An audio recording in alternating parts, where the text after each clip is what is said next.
More than 2 weeks have passed, and families are desperate.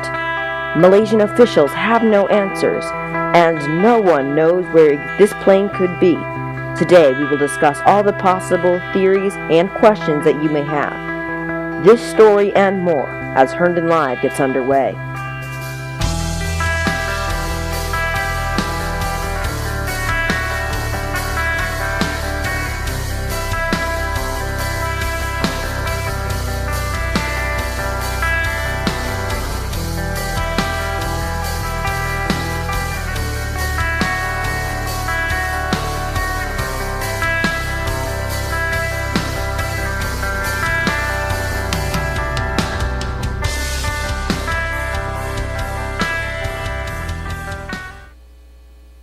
All right, hello and welcome to a special edition of Herndon Live. I'm Jack Norcross. Emily Ann will be joining us in a second, but we begin today with this special edition of the missing Malaysian flight number 370. And to join us tonight, we bring in Mark Seaman, our news correspondent, who is here with us, and we'll be looking at all these different maps and such. So let's go ahead and get started. So this slide that's coming up. It shows us, this is where we are at HCTV here in downtown Herndon, the HCTV Broadcast Center. And to give you an idea of where Malaysia is, we're gonna zoom out here, and it's right over close to China, Japan. All right, so obviously here we have Malaysia, and now the flight departed at 12:41, from Kuala Lumpur, which is, it kind of got cut off by the map, but it's down there in that corner. 12:41 a.m. and it's having a normal flight. The pilots say, "All right, have a good night," and that's normal because they're transferring to the other to the Beijing Beijing control tower. Excuse me. And so, Mark, let's talk about this and let's analyze what we're seeing here. So obviously, someone turned the transponder off at 1:30 a.m. and that's where we lose contact of the flight. Is that correct?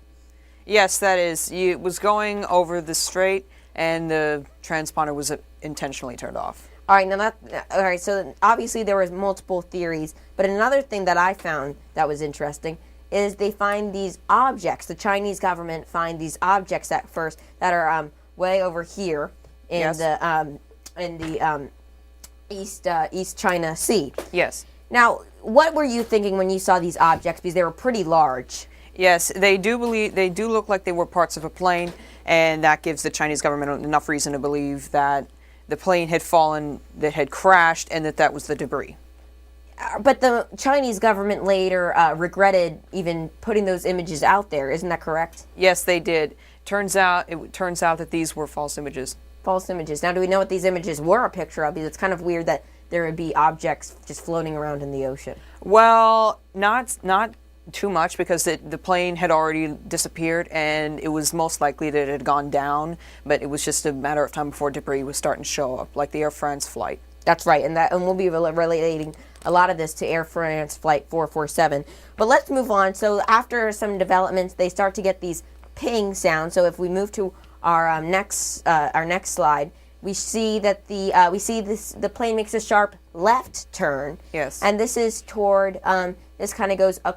It kind of almost looks like they're turning back to Kuala Lumpur, like there was some emergency or whatever. But we're getting, so the plane sends these pinging signals up to the satellite, and they got a ping signal right about down there.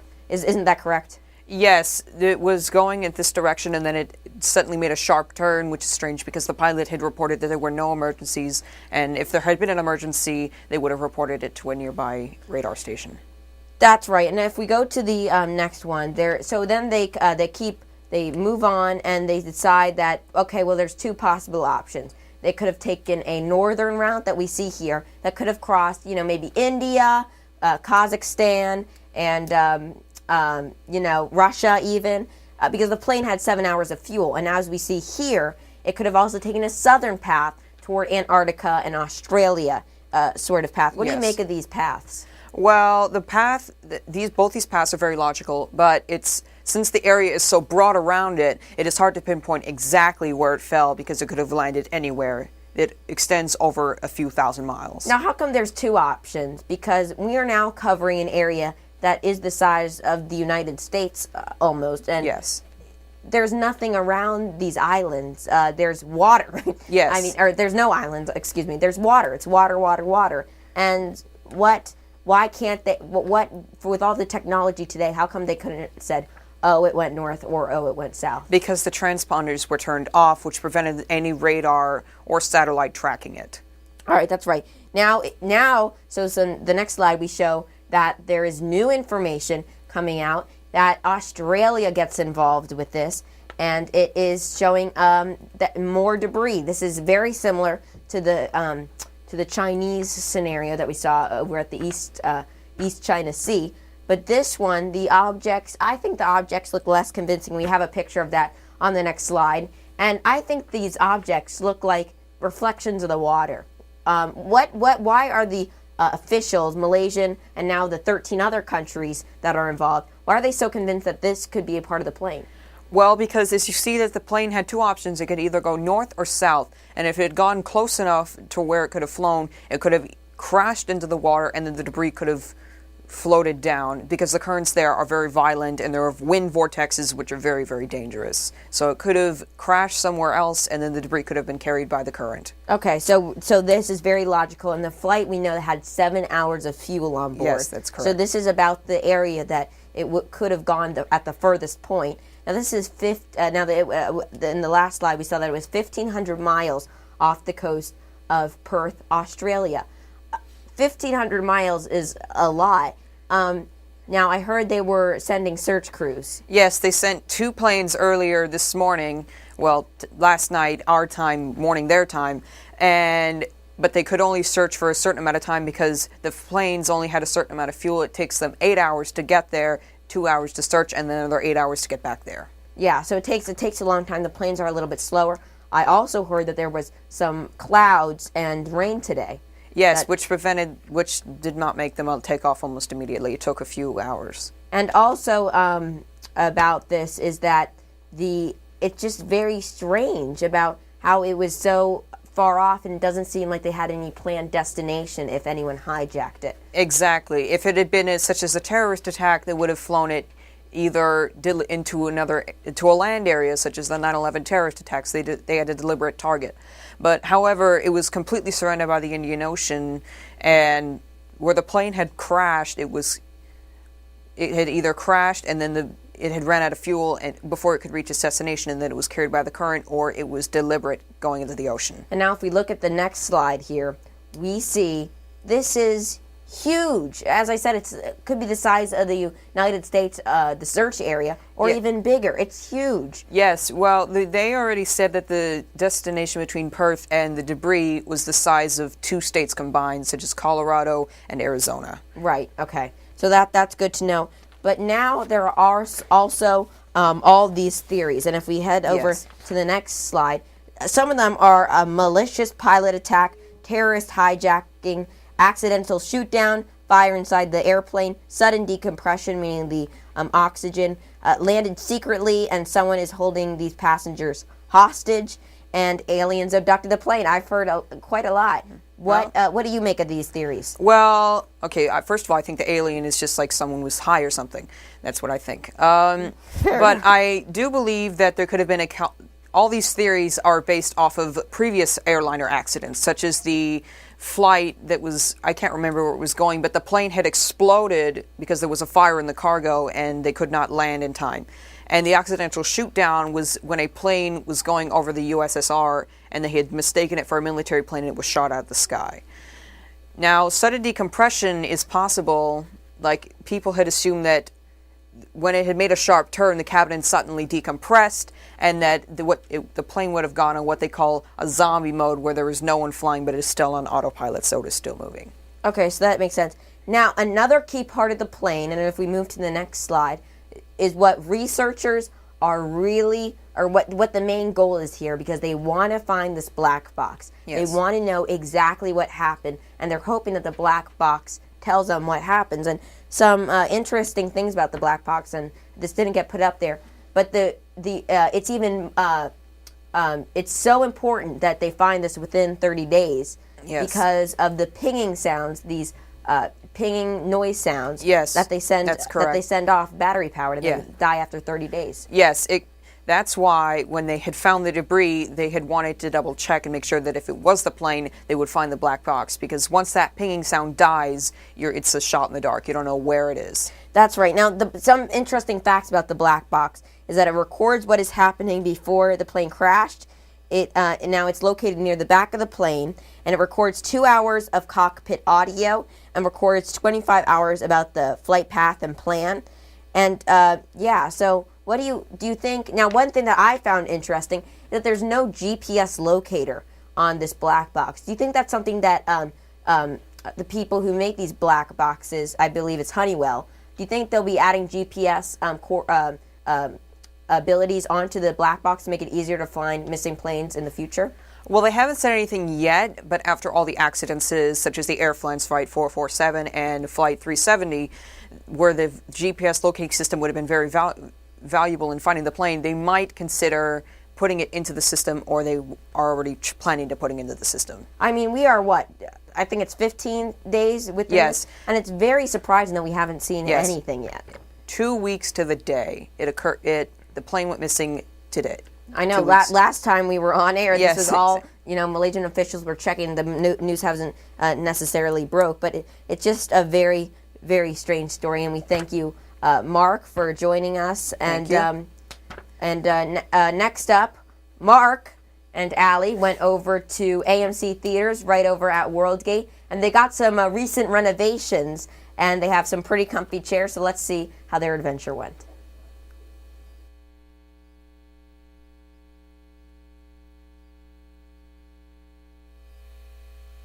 Hi, I'm Ali Castro, And I'm Mark Seaman. and we are here at the AMC Theater in the Worldgate Center. Now, for some of you who didn't know, Worldgate went through a renovation of all of its theaters, and it's put in new seats, put in new lighting. It's fantastic. Yeah, it's all sleek and modern now. It really puts the movie experience to the max. Yeah, so let's go take a look at some of their new features to the theater. And as you can see here, we're at the concession stand where they have stocked up on entirely new beverages and yeah. products. Yeah, they now have some healthier alternatives. There's some hummus and some teas and juices. There's also a huge candy selection now. You can also get pizza, hot dogs, a bunch of food selections, and as you can see, a lot more different candies to choose from. So it's definitely a way better theater experience now. I'm really hungry. Are you hungry? Yeah, what's your favorite thing to get at the theater, Mark? Well, probably either a slice of pizza, mozzarella sticks, but nothing beats a good old bag of popcorn. Yeah, I love the popcorn too. Well, let's go take a look at some of the new stuff. I think they also have a bar now. I know I won't be sitting at the bar anytime soon, but yeah, and they have a new soda selection too. Let's go take a look at that. Can I have that? No, Mark, you can't have that. You are not 21 and it is not legal. Yeah, so we are now sitting at the bar. I didn't think we were going to be allowed to do this, but we are. It is a full service bar. You have a huge selection of cocktails. And what are some of the things you're allowed to do with those cocktails, Mark? Well, you could take them into the theater. You could enjoy them while you're watching the movie. And if the movie's bad, once you get a little tipsy, you can start roasting it in your own fun way. Yeah, that's a nice way of putting it. Just don't get too rowdy while you're inside the theater. So that's pretty cool that now you can have a drink while you're watching the movie. They also have coffee, which is great. If you're not so much into alcohol, you can get some coffee. So they now have a great full selective bar. They have beers, wines, and really any cocktail you can think of. So now let's go look at some of the drinks that we can drink that are non-alcoholic. So as you can see here, the machines are really modernized, And they even have a touchscreen selection, like say you want high C. Did I pick it? Okay, you pick high C and then you simply push. And there's so many different types of high C too. It's definitely really cool. You can do everything yourself. And there's a huge selection of sodas. Yeah, what's your favorite soda? I'd have to say mine would be a tie between both Sprite and Fanta. What's yours? I like Fanta with root beer, like mixed together. I'm one of those people that come up with the craziest soda combination. You should market it. I think it could really get big. Yeah. Okay, so now let's go look at the theater. But before we do that, they also have an icy machine with Coca-Cola, blue raspberry, and white cherry. That looks great. Yeah, so let's go look at the theater now. Hi, we are now inside the theater, sitting inside of our reserved seats. Now you can't walk in and just pick whatever seat. You can actually reserve it, but there's honestly no bad seat inside the house, so any seat you reserve is a good one. And obviously these chairs are not like your regular movie theater chairs. What can you do in them, Mark? Oh, I don't know. Maybe if I could just think about it. Let me think about it. I don't know. I feel like I'm laying down now. Yeah, but I can still see the screen. I mean, it's like, look at it. It's pretty so amazing. Perfect. Yeah, exactly. Yeah, you can now automatically recline. And you have these awesome tables now. You still have your cup holder. It is awesome. And also, you can move the little divider in between, and I guess you could cuddle with the person next to you. I think me and Mark are gonna watch the movie now, so definitely come and to AMC Theaters, come see the new Divergent movie, order your tickets online. This is definitely the new theater to go to see your movies. All the old theaters, this one, good. Come here to see a movie. Okay, bye.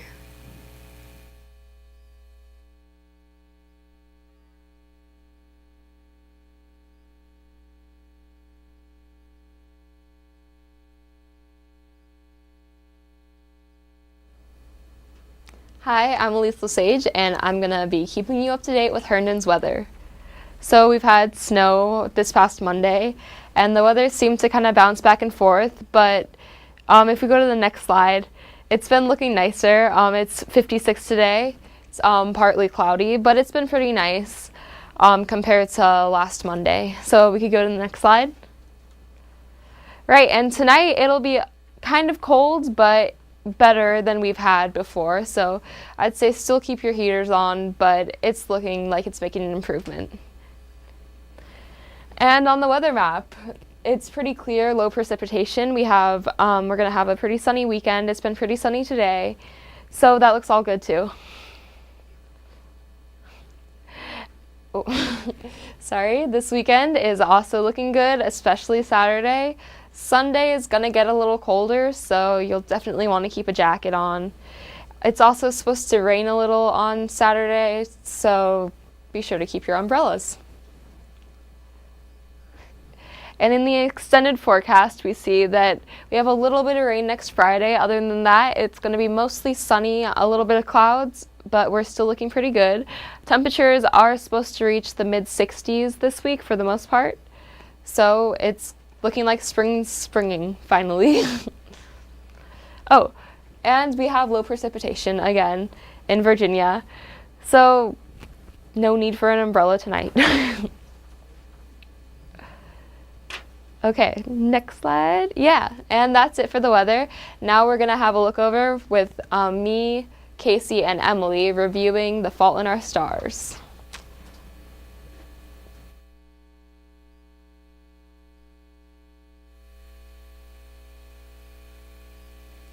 Hi guys, so it's Emily here. I'm with Elise and Casey, and today we're going to be talking about the book The Fault in Our Stars by John Green. It's it's a huge deal. Yeah, a lot of people are really obsessed with it. Definitely. And so basically it's about a girl who is diagnosed with cancer in like her lungs, and then she meets this boy who sort of, I mean, he makes her feel. They have a lot of these like really deep discussions throughout the book. It's almost like He kind of like gives her something to live for. definitely there's a lot of deep thinking in here, and they always refer back to this another book, and it's really interesting. So I see that you two have very different opinions on this book. Why don't you elaborate on that?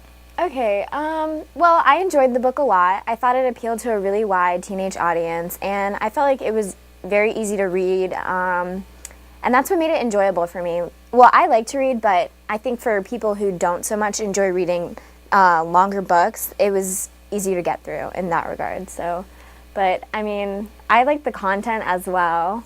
I thought it really made you do a lot of thinking. So, but Yeah, I mean, I agree. It was easy to read. Had that sort of like Catcher in the Rye-esque like thought flow kind of narrative.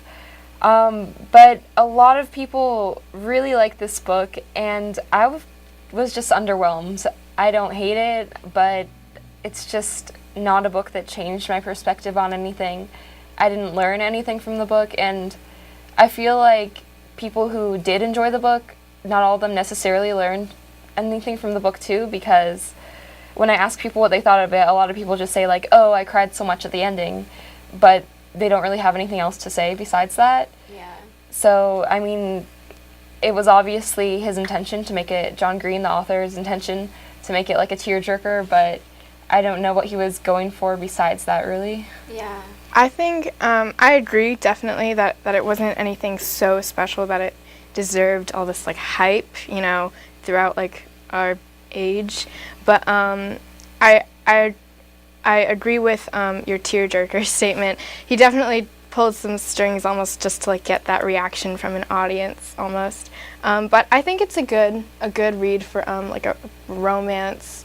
And I think it's well worded. I learned a lot of new words. Yes. Oh my gosh, the vocabulary was insane. Yes. I can't oh my say I gosh. learned many new words from I didn't know You're what a Twitter genius. pated meant, and there was like another word I forget, but Twitter pated I never heard of, and sorry. There's a lot of words that I was like, what? Well, the thing with it is, sadness is a really easy emotion to get from your audience when you're a writer, and I don't want to make any accusations, but this book did seem a little commercial. It did seem like it was trying to sell copies. I can definitely see why it sold so many copies, because I want to say it was a little dumbed down for some people, and I mean, I feel like also his intention was not to write your typical, you know, like cancer book. And I mean, I've read like a couple of other cancer books, and I have to say I don't really think he achieved that, because I mean, you have like this heroic sort of cynical main character and someone who dies in the end, and like some back and forth about like existential thought and like life and stuff, and you just find that in all death cancer type books. So I didn't really agree with that. Yeah, that's okay. Well, that's gonna make what I want to say next kind of sound embarrassing, but I felt like it was very basically I thought it was philosophical for people who don't normally think philosophically. Yeah. I thought it was easy to think that way, and I don't know, it kind of just makes you feel smarter in that way.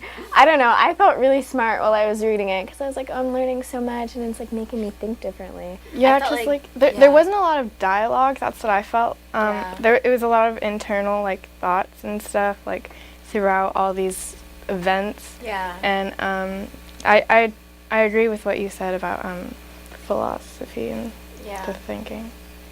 I mean, definitely if you're not like a normal existential thinker, I have to say I kind of get Such like, as yourself. caught up in that kind of stuff sometimes. Yeah. This is a book more like, you know, like Ishmael that you have to read freshman year, where it just kind of like lays it out in front of you and doesn't really like, you're not thinking for yourself, is what I'm saying.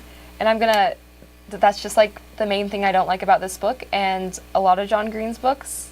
I have only read this one and another half of one, but I'm still going to say that. is instead of like having to interpret the message in the book, it's just splayed out in front of you in the dialogue, which not only is kind of demeaning towards the audiences, because it's like, I feel like John, I'm on a first name basis with the author. No. John Green isn't, like, I feel like he sort of like doubts the young adult audience and feels like he has to just say like, oh man, life, everything ends in oblivion, instead of like having his audiences infer that. Or he just wants to be like easily quotable and have people like write down the quote and put it on Tumblr and be like, oh yeah, John Green's so smart. But that's true. That's really what's bothering me about the book. And I mean, and it's unfortunate, but I think for the audience that he tried to appeal to, he did what he was trying to do, because the young adult audience doesn't want to have to infer what a book's about, or at least the majority of it. I know when you read, Yeah. you like a more I don't read in-depth, young adult novels for that reason, and also this shares the fault in many other young adult novels, which I think would be it's just too unrealistic. It's too fluffy. I mean, a lot of people are saying like this like book is like gritty and raw, and I'm just like, it's not. I mean, the romance, it's very unrealistic. The main girl, Hazel, and the boy, Augustus, they just don't seem like real people. I mean, Hazel, I guess a little more so, because she's the narrator, so you can kind of see her reasoning behind things. Augustus is just really out there, in my opinion. He doesn't seem to have many flaws. Their conversations move back and forth really easily, like not at all what you get in real life.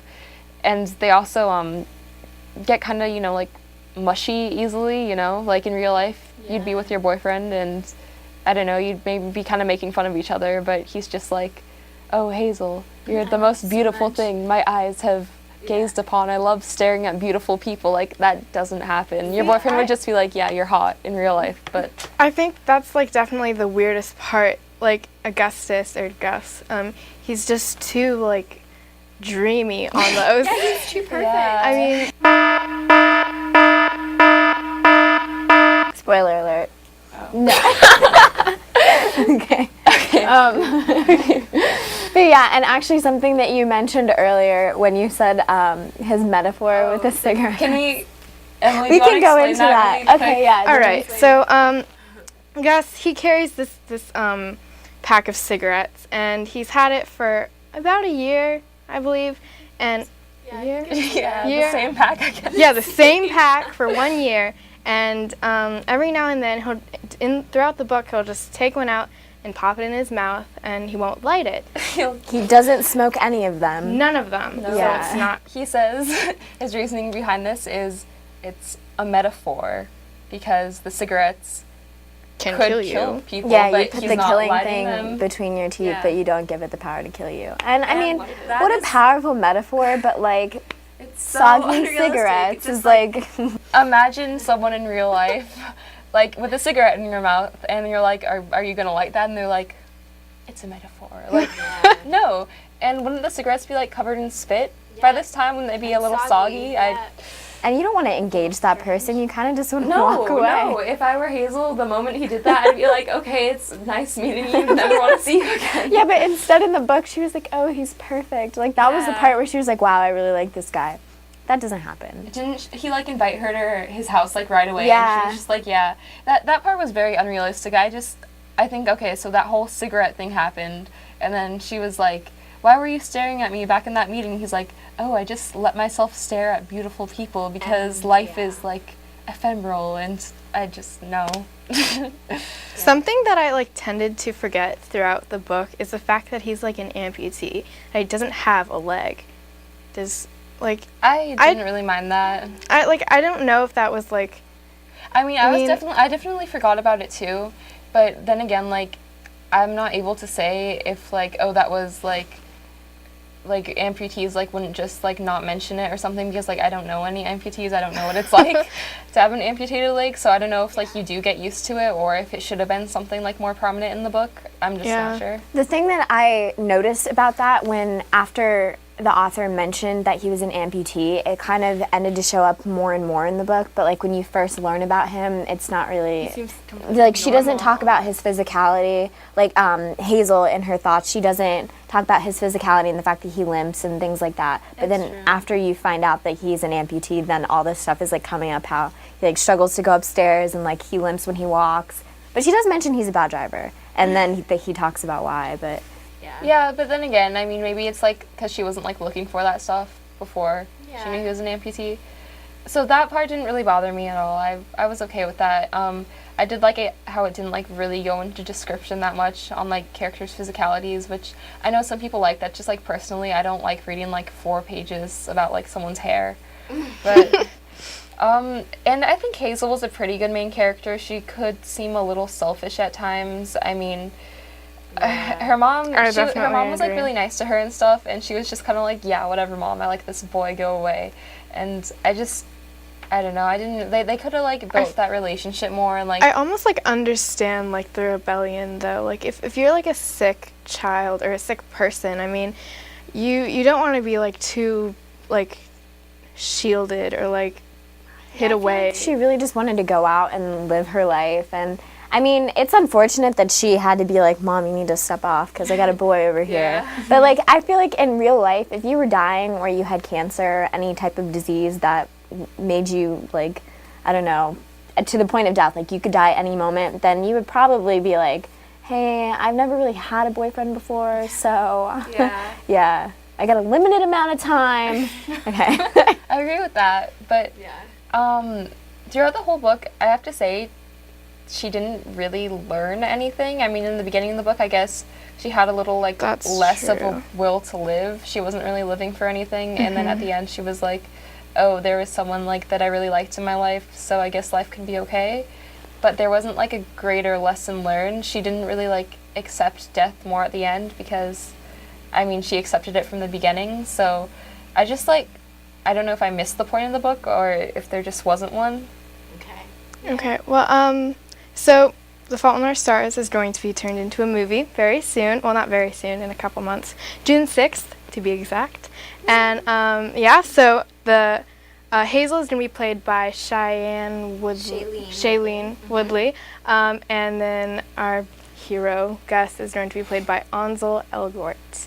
So we'll all be looking forward to that, or some of us, not really. I'll be looking forward to it. I'll be laughing in the theater when everyone's crying.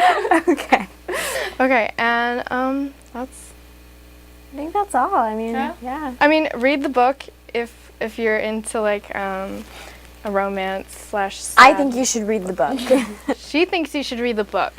What do you say? I say if you want to know what everyone's talking about, read it. I'm just saying don't expect too much. Yeah. Okay, well, back to the anchor desk. Here we go, we're on.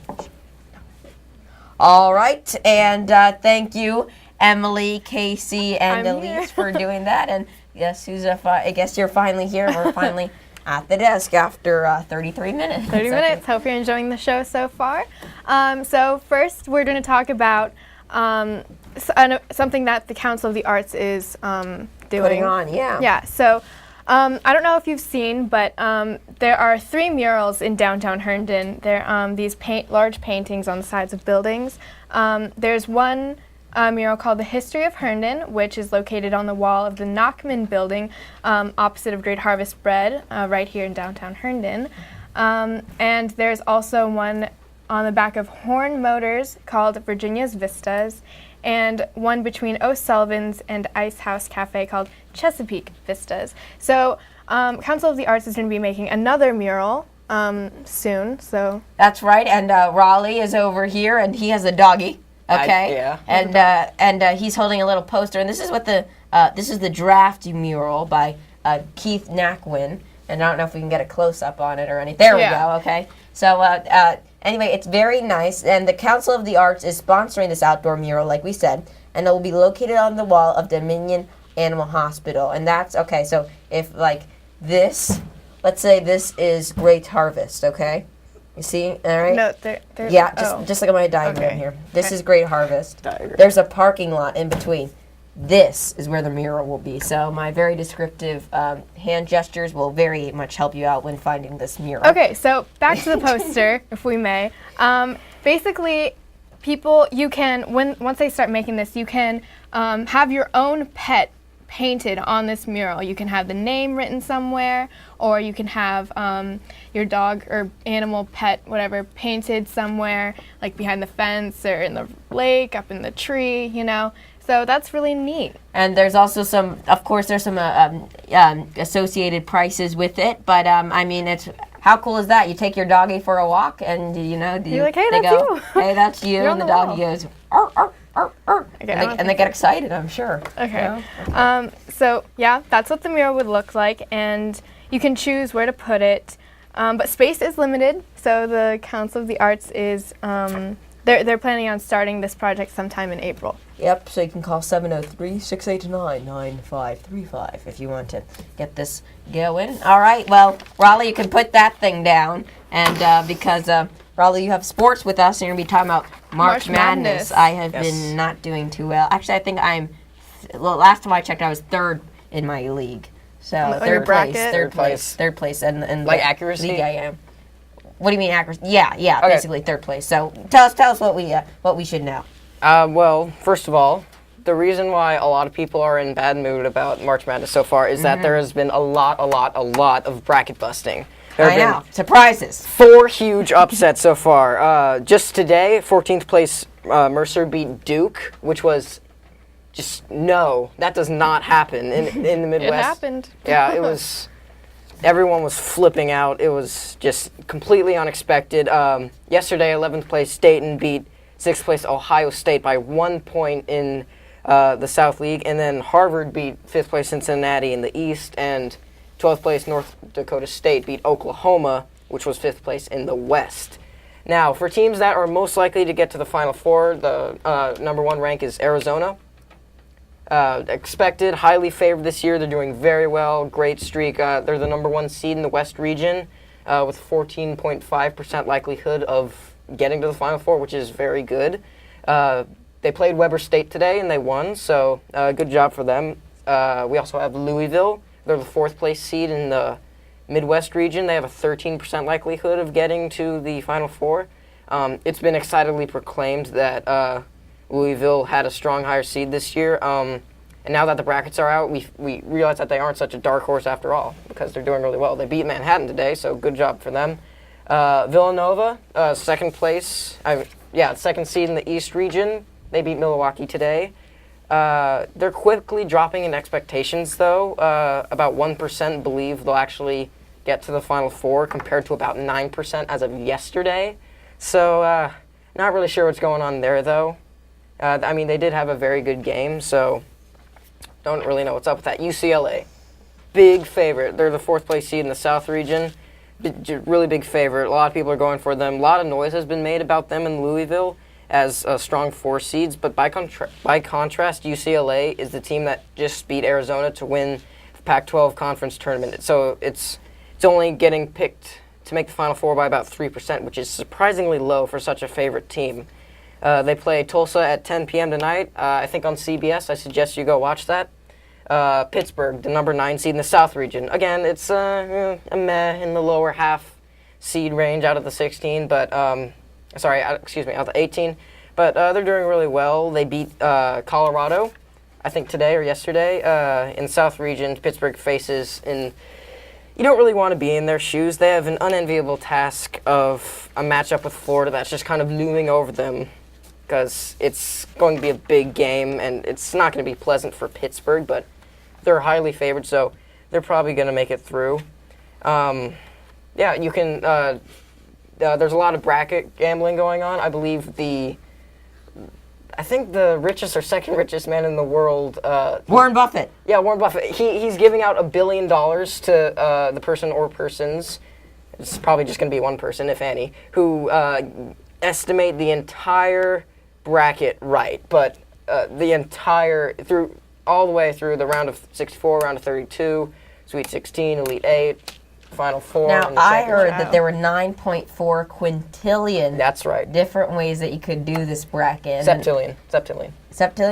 Whatever. Wow. Anyway, but I heard that it would take, if every person in the world wrote a bracket for every second of their lives, it would take the whole world 42 years until they you wrote every serious? single possible option. So Oh my So god. that's a lot of That options. guy's probably going to be laughing all the way to the bank, whoever's giving out that money. If Because he it- knows he's probably going to keep it. Yeah, that is right, Warren Buffett. Yeah. All right. Smart. Well, Raleigh, thank you very much. Thank you. And Emily is writing a piece for The Stinger, which is the Herndon High School magazine, and it relates to our topic of orienteering. Now, Eddie Yen, Emily's brother, went down there with the orienteering, the Herndon High School NJROTC orienteering team in Elberton, Georgia. Yes, that's so, right. Emily, tell us about what they did down there.